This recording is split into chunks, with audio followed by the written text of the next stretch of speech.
Mr. President. Senator from Alabama. Thank you, Mr. President.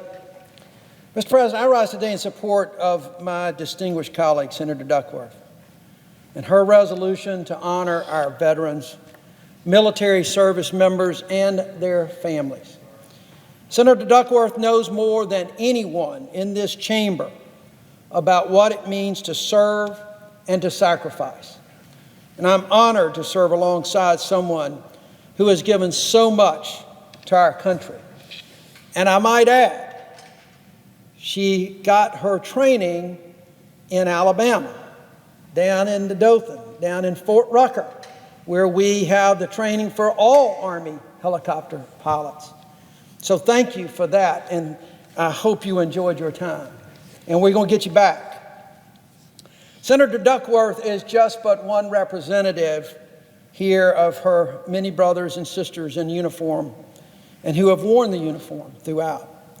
You know, many in this body have served, and we've heard a lot today about Senator McCain.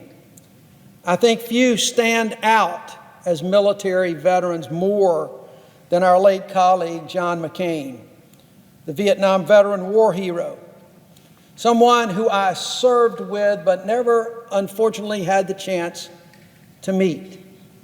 He was still a member of the Senate, but by the time I got back here in January of 2018, his illness prevented him from coming to the floor. It will always be one of my great regrets to not have at least had one day on the floor of the United States Senate with John McCain. He was a Vietnam veteran and a war hero, but he dared to speak out against a president, and who this president to this day, almost 2 years after John McCain's death, John McCain finds himself the target of the president's wrath. 2 years later, and he still has comments about a war hero. I will tell you, Mr. President, to stand on the same floor at a moment like this, the same Senate floor where a hero like Senator McCain of Arizona spoke so passionately on behalf of our military, in which Senator Duckworth speaks so passionately about our military and our veterans, it is truly an honor. Today, the loss of John McCain's voice in this chamber is magnified by the silence of too many who will not say what needs to be said. Our military families and veterans deserve our full support. They don't deserve insults. They deserve our support every day, not just when it's politically convenient. It is the duty of this body and every member of this body to defend those who have sacrificed so much to defend and protect our nation. It's the obligation of all patriots in this country to do the same. In fact, true patriots would never think to do otherwise. It would never cross our mind, the true patriot, it would never cross their mind to launch an insult into our military or our veterans, much less those who gave the ultimate sacrifice. It's what I do today and every day as a senator from Alabama, to honor our military, to honor those because I come from a state of heroes, Alabama. I worked for one of those heroes, a military hero who later became a distinguished member of this body from 1979 to 1997. Howell Heflin distinguished himself as a Marine officer in the brutal fighting of the Pacific Theater in World War II, where he was wounded twice, awarded the Purple Heart and the Silver Star for Valor, retired at the rank of Major. I'm so honored to be in his seat today, where I worked for him as a young staffer so many years ago. He too would rise in this chamber in support and defense of our military. I know. I was here. I watched him. I saw him over the years. I was with him in every campaign. He was a tireless proponent of a strong military and understood Alabama's tremendous contributions to our nation's defense, something I have tried to carry on in his stead. As Alabama Senator Howell Heflin may have been called many things in the heat of politics, but none would have ever called him a sucker or a loser. None would have ever questioned his patriotism. Even though Alabama has a strong private sector supporting our nation's military, no one would have ever accused him of simply promoting the business of defense contractors with his strong and unwavering support of defense spending to make America safe and secure. You know, there are less than 1% of Americans who have volunteered to risk their lives, to be away from their families, their loved ones on weeks and months at a time, to uproot their families every few years and move, to put themselves in dangerous training and physical and mental strain, put themselves in harm's way when they are deployed in a combat. And yet they ask for so little in return. That, folks, is the definition of selflessness. While at one time I worked directly for a military hero in this body, today, as a United States Senator, I work for thousands of them, tens of thousands across America, but importantly, in the state of Alabama. I say Alabama is a state of heroes because it is true. Our sons and our daughters enlist and serve in our nation in numbers that far exceed our state's population. And I am so proud of that. In Alabama alone, there are 27,000 men and women who serve either on active duty or in the Guard or Reserve. Alabama is home to 377,000 veterans. That's a lot of folks in a state of my size. Not quite 10% of the population are veterans.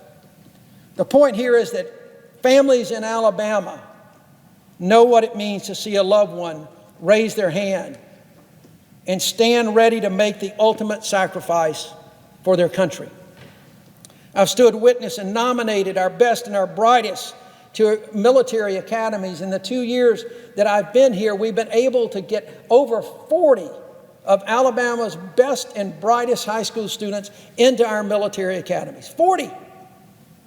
And I watched with pride how they became members of the military, how their families were so proud of them, not ever dreaming that one day if they lost their life that the Commander-in-Chief of the United States might refer to them as a loser. I can assure every American that the folks that I know of, there are no suckers, there are no losers. What every volunteer from Alabama, enlisted or officer, have in common is a deep and abiding love for our country. As a member of the Armed Services Committee, I've had the honor to meet some of these folks overseas. I traveled with my friend and colleague, Senator Reid, here. I met with folks from Alabama. I felt their pride of the job that they were doing in Afghanistan and Iraq. They feel it deep down because that's the core of a patriot. That's the core of the American values.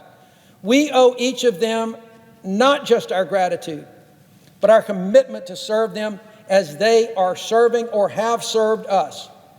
We have a duty to uphold our promises to care for them and their families, to provide good health care, to help them get an education and transition to good jobs after service. We've got a duty to honor them with action and with humble appreciation.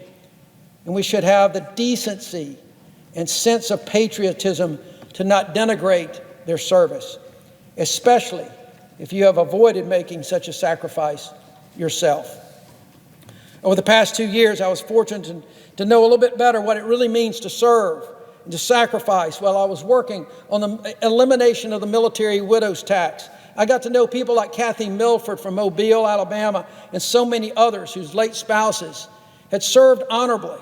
And I was shocked to learn that for decades they had been denied full survivor benefits, that their spouses had earned because the federal government just wanted to save a few extra bucks.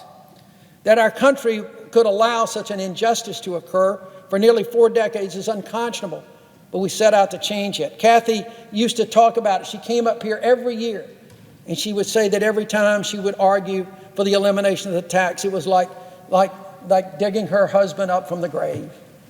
Sadie McCormick's husband passed away in a training accident in South Korea less than 3 years ago. She's got 2 kids at Auburn University, including a daughter who's a recent Miss Peanut for the Dothan area where Fort Rucker is located.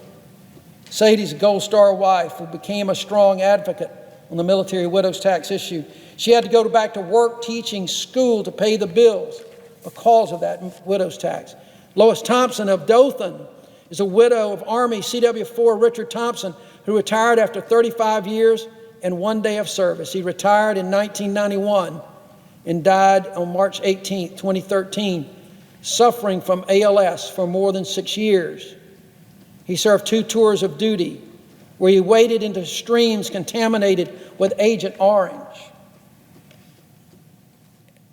Senator Tester spoke about the denial of benefits to those that have suffered because of their contamination with Agent Orange.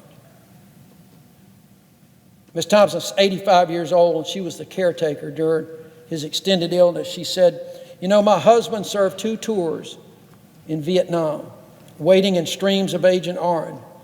The war was so unpopular he couldn't wear his uniform home and was spit on upon arrival back in the States. Our soldiers are often not treated right, even these days." I agree with Ms. Thompson. And that's coming down from the Commander-in-Chief. So let me make this clear. The sacrifice made by these women and men and their families is incalculable.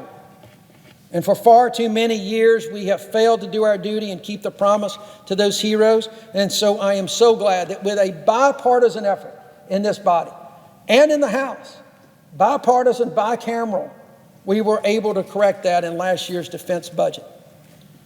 Unfortunately, Mr. President, I cannot say that I'm surprised by reports that the President called Americans who died in war losers and suckers.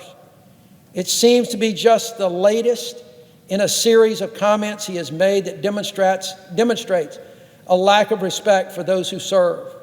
That respect goes far beyond just simply putting money into our defense and our military. It goes to your patriotism. It goes to your heart. It's easy to put money into something. It's easy to do those kind of things, especially when you've got an armed services like we have here in the Senate that works in such a bipartisan fashion. It's a whole different thing to really talk in the privacy of only a few people about what you really believe. I can't say I'm surprised that combat wounded veterans make him so uncomfortable that he would ban them from military events and parades. They are reminders of his own failure to serve when called upon. I'm not surprised, but I am deeply disappointed. Deeply disappointed. Our troops deserve a commander-in-chief who understands, or at the very least, appreciates their service. As of yesterday, 52,143 Americans have been wounded in Operation Iraqi Freedom and Operation Enduring Freedom. 6,784 Americans have given their lives for those 2 missions. Many more have been deployed, often repeatedly, bringing home experiences and memories that's going to impact them for the rest of their lives.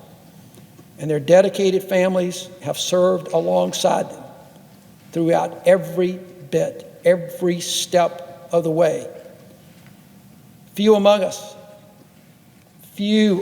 us can truly understand this kind of sacrifice for a cause greater than ourselves. But what we should all be able to understand is that they deserve our respect, our gratitude, and our unwavering efforts to uphold our promise to them and their families.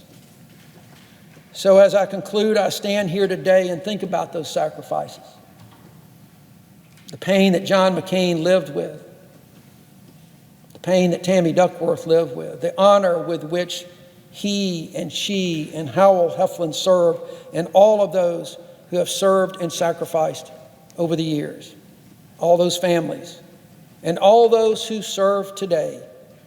And it's stunning to me that the only sacrifice that we in this chamber may suffer for our vote today is to suffer the wrath of a president because we stood in support of them and not him.